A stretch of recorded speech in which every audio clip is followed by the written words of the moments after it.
So I think my position is slightly critical. I think I think it's ironical as well. I'm just taking, the strategy I'm using is to take something from pop culture and try to make it impossible again to understand.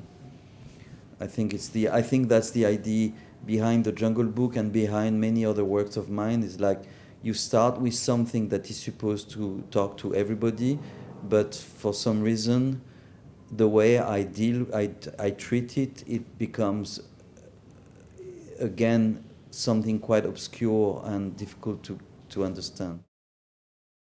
Well, I started to be interested in the series of different version of the Jungle Book, because I want to give a present to my granddaughter. I wanted to buy her the Jungle Book, and I didn't know if I had to buy her the Jungle Book in English because it's the original language, or if I had to take it in Dutch because that was her language, or if I had to take it in French because it's my language. So I decided to buy the three of them, the three versions, and I wanted to play her a little trick and ask the parents to actually, each time she would ask to play again the tape, they would just change the version to go from French to Dutch, from Dutch to English, to see if she would be disturbed by the experiment. But actually I never sent her anything because I started to be fascinated by the different version, and I started to buy 4 and then 5, the Italian version, and then the German version, and then the Japanese version, and then so and started to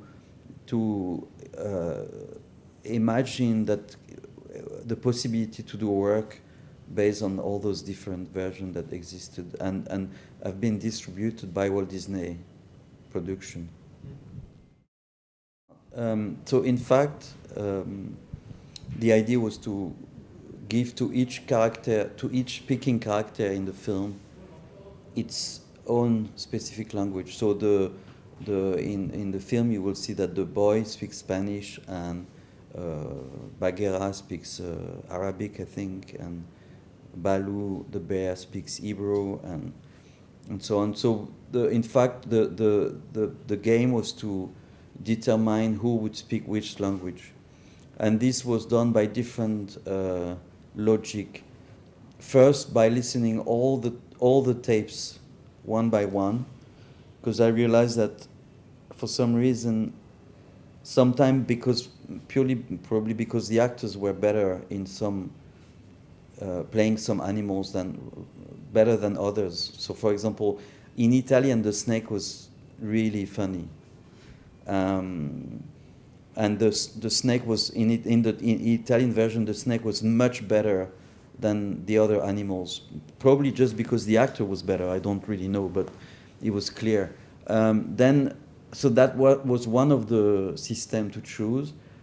Then, of course, there was some, especially then, there was some geopolitical aspect.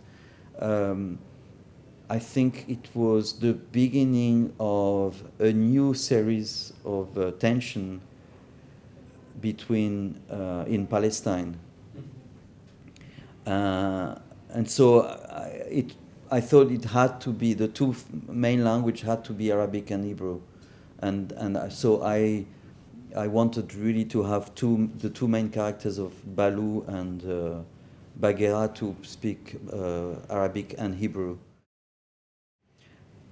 One that was quite funny is, of course, the German patrol.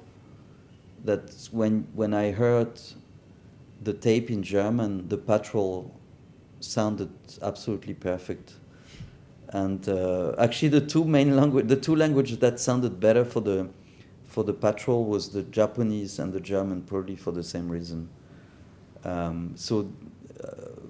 Here there is a kind of strange little effect that the patrol, when they sing the march, they all sing in German, but each elephant has its own language. So, for example, the female elephant, that's the wife of the colonel, speaks French, and she speaks French for two reasons. First, because she's the only one who complains, and it's well known that French always complains about everything.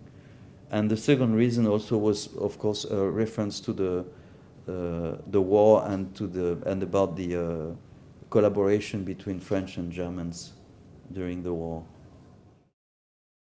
The one that is really missing is the Chinese.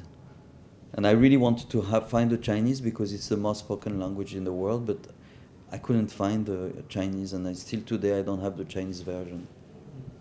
But whatsoever, that was the strategy, was to kind of, it was a sabotage with the elements provided by Walt Disney production, without trying to add or do anything myself. So in terms of the installation, I think what I try to do is just to be straightforward, to present the film on a screen, and then the drawings that are around is purely just to present all the languages that appears in the film, just in case you don't want to spend 75 minutes and then you have a quick idea about how many languages are present in the film.